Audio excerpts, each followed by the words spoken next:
Hello दोस्तों, good morning. मैं आज इकोनॉमिक्स का 12th क्लास का आर्ट्स पढ़ाने जा रहा हूँ। तो पहला ऑब्जेक्टिव क्वेश्चन हमारा यह है,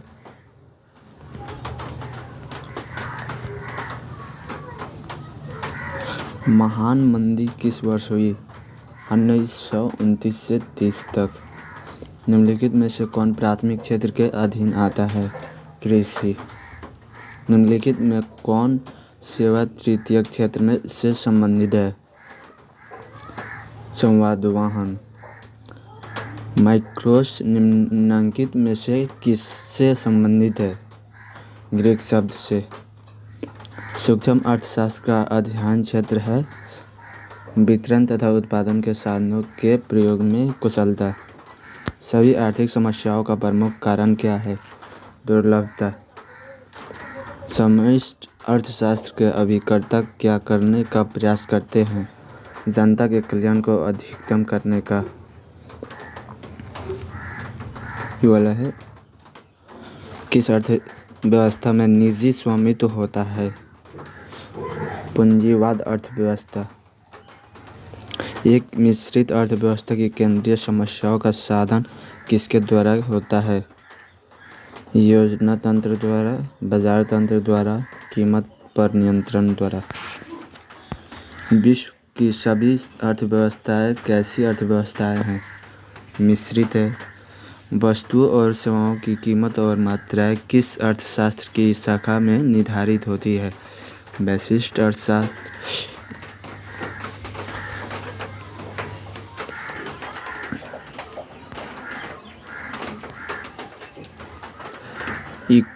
इकोनॉमिक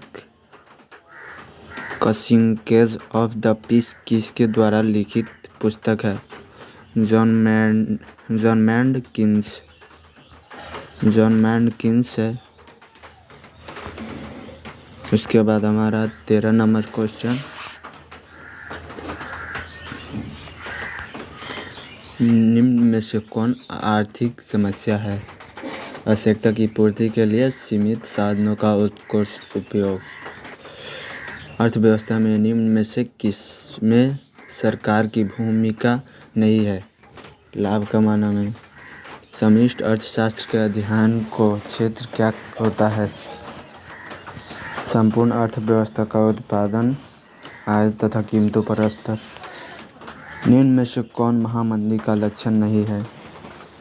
कीमत का बढ़ता स्तर।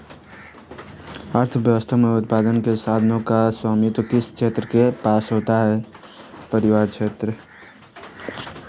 अर्थव्यवस्था में निवेश का कार्य किस क्षेत्र द्वारा किया जाता है? उत्पादन क्षेत्र। किसने कहा अर्थशास्त्र का धन का विज्ञान है? Adam Smith. आर्थिक समस्या मूलतः किस तथ्य का समस्या है? चुनाव की।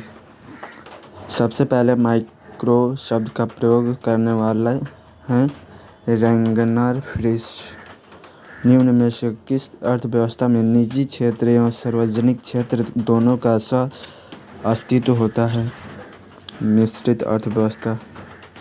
किस अर्थव्यवस्था में निजी संपत्ति के अस्तित्व एवं प्रधानत्व पाई जाती है? पूंजीवाद। अगला है हमारा, अर्थव्यवस्था की केंद्रीय समस्या कौन सी है? साधनों का कुशलतम उपयोग, आर्थिक विकास, साधनों का आवंटन। हमारा तीनों हो जाएगा राइट आंसर। हमारा तीनों राइट आंसर हो जाएगा। आगे बढ़ते हैं।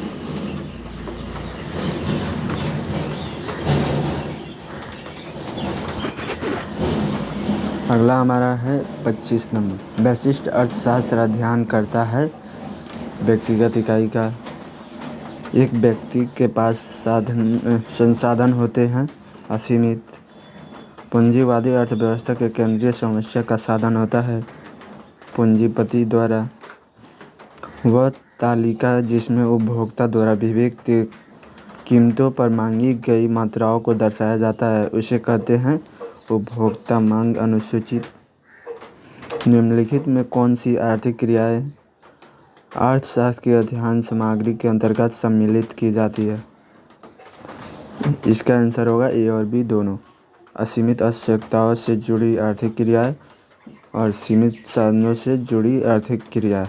हमारा सी राइट आंसर है। निम्नलिखित में से कौन उत्पत्ति का साधन नहीं है?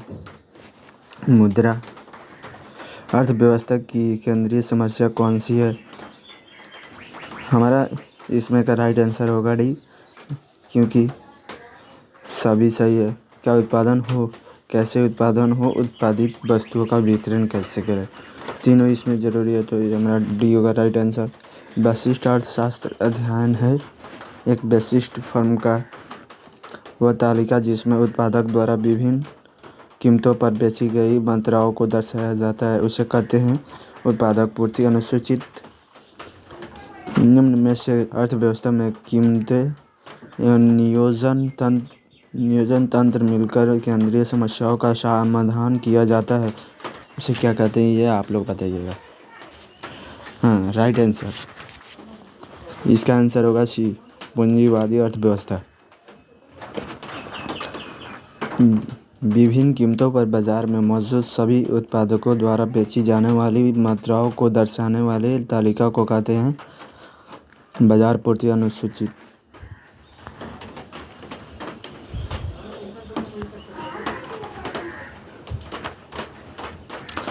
अगला हमारा है निम्न में से कौन अर्थव्यवस्था की केंद्रीय समस्या नहीं है? विदेश व्यापार कैसे बढ़े? Right answer.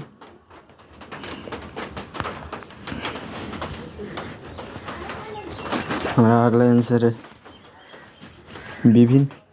विभिन्न कीमतों पर बाजार में मौजूद सभी उपभोक्ताओं द्वारा खरीदी जाने वाली मात्राओं को दर्शाने वाली तालिका को कहते हैं बाजार मांग अनुसूची। अर्थव्यवस्था को वर्गीकृत किया जा सकता है पूंजीवादी या बाजार अर्थव्यवस्था के रूप में, मिश्रित अर्थव्यवस्था के रूप में, केंद्रीय नियोजित या समायोजित अर्थव्यवस्था के रूप में। ओके, यहाँ तक समझ आया? आगे बढ़ते हैं। हमारा अगला क्वेश्चन है 39 नंबर, जिसमें कह रहा है लोग प्रयास करते हैं क्या चीज़ में अपने संसाधनों का सर्वोच्च रूप से उपयोग करने का। हमारा सी राइट आंसर होगा। उपभोग के वक्त विभिन्न वस्तुओं का चयन करते वक्त एक उपभोक्ता विवेकशील होता है जब वह रुचि व अभिरुचियों के अनुरूप चयन करता है। हमारा राइट आंसर ए होगा। किसने कहा अर्थव्यवस्था कभी वास्तविक विज्ञान होता है और कभी आदर्श विज्ञान? फ्रेडमैन ने। निम्न अर्थशास्त्री में से कौन कल्याणवादी विचारधारा के नहीं है? ये बी से वशिष्ठ अर्थशास्त्र में सम्मिलित होती है।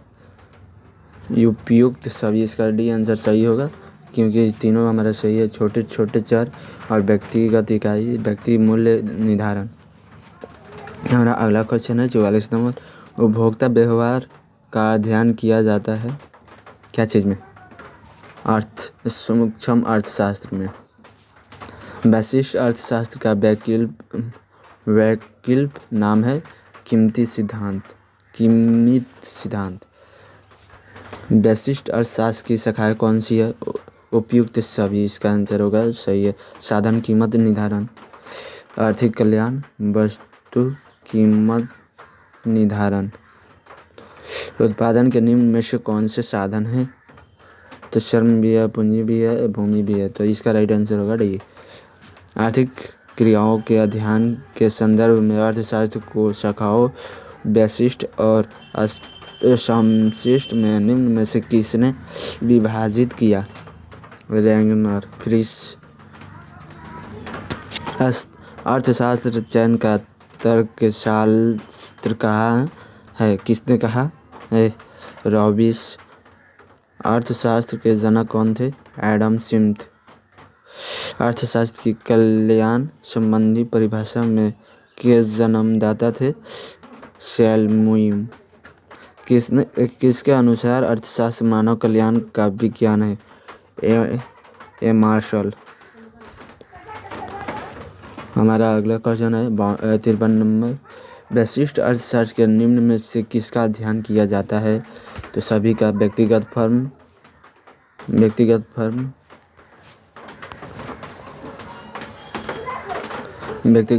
व्यक्तिगत परिवार, व्यक्तिगत उद्योग।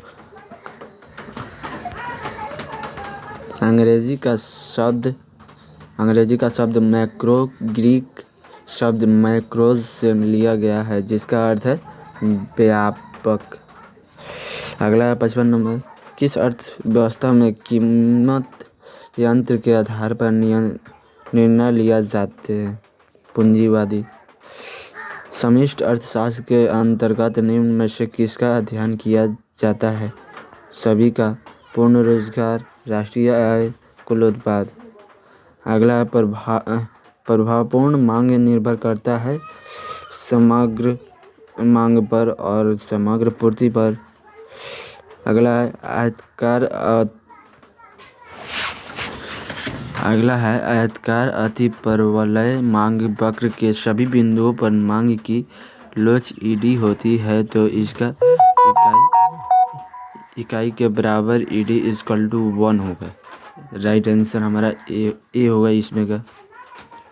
इसमें का राइट आंसर हमारा ये होगा। या आज के लिए इतना ही काफ़ी और सब कल। Thank you.